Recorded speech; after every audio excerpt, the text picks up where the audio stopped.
এজনী বগীতৰাক মঞ্চলৈ মাতি দিছোঁ আৰু আপোনালোকে এটা ধুনীয়া মোৰ গান এটা শুনিছে নাই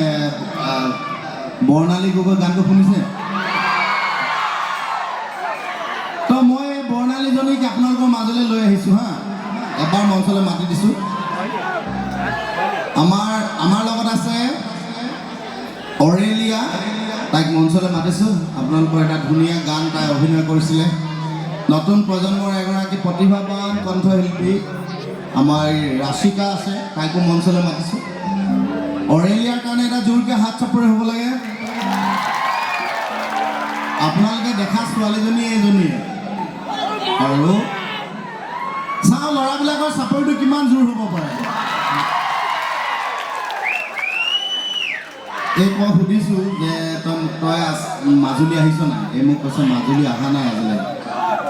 আৰু এইবাৰ 25 বছৰীয়া ৰাংঢালীত এই অৰেলিয়াই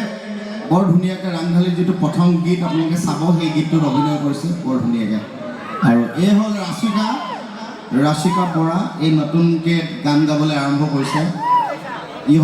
ইহঁতি নতুন প্ৰজন্মৰ একদম নতুন প্ৰজন্মৰ গতিকে